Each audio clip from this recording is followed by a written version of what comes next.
I'm Tom Ganley. I'm a businessman from Northern Ohio. My first business was named Eastway Rambler, and I started that with about 13 folks and myself, many of which are still with me today, 41 years later. While growing my business, I faced a very, very unusual circumstance.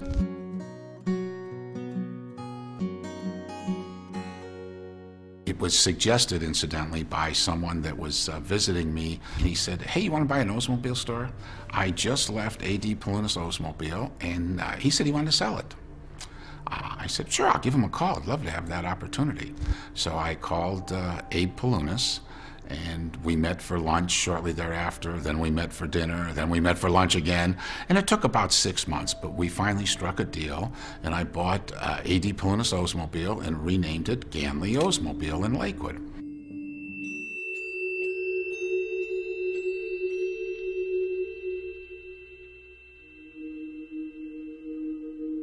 I received in the mail an invoice for $500,000 for services rendered by the gentleman that suggested that I make this phone call. And I thought it was a joke. And he took great offense to that and said, "I expect to pick up a check today for $500,000, or you're going to have the biggest problem you've ever had in your life." Well, about another week or week and a half, I was sitting in my office, and without knocking, the door opened. The gentleman walked in and said, "I'm just the messenger to tell you that you will be killed shortly, and have a good day." And he walked out. And I sat there stunned. I was now in full panic mode, and I called the FBI.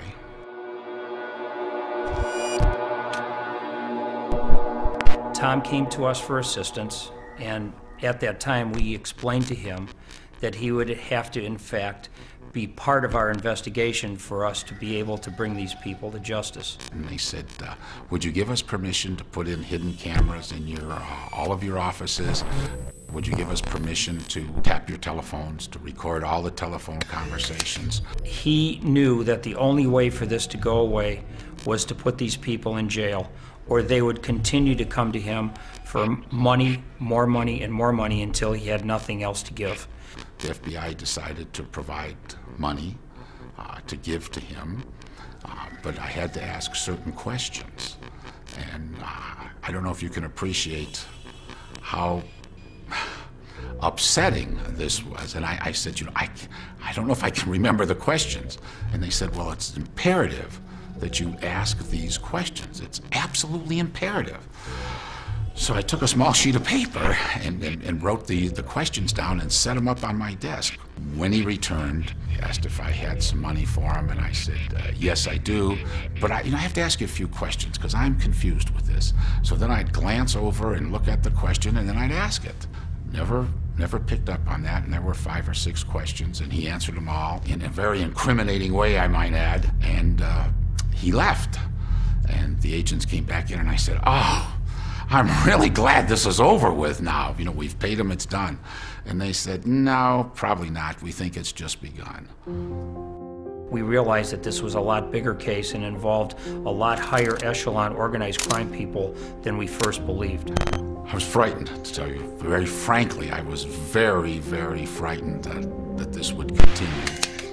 And so we discussed it, and they were very reassuring. And so I continued to wear all the devices. And so I was visited by the same person, Skip, and 2 of his criminal accomplices.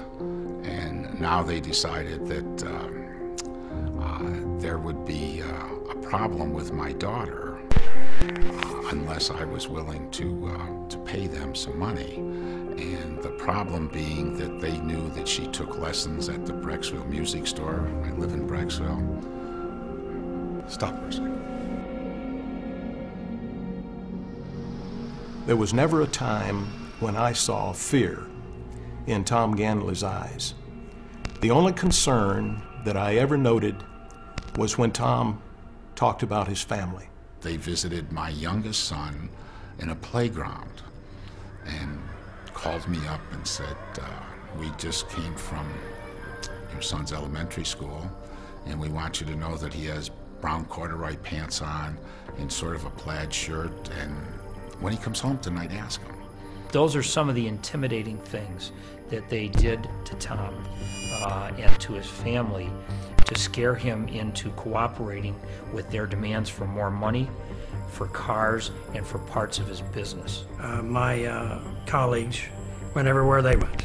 School, football games, band practices, church, everywhere they went.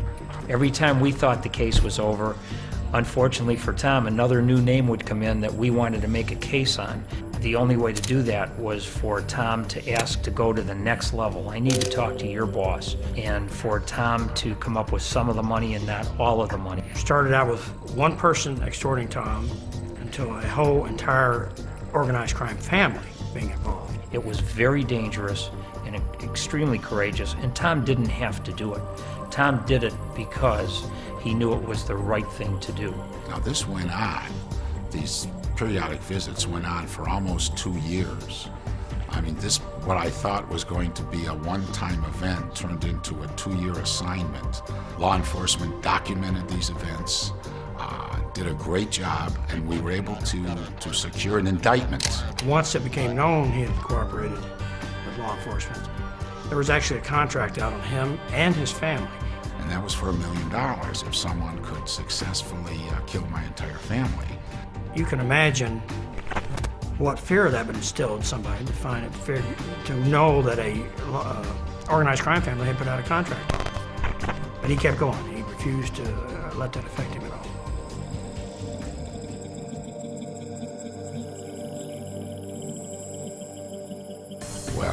Well, I was able to testify against him, and shortly after they played videotapes, it was pretty obvious what was going to happen, so they elected to plead guilty.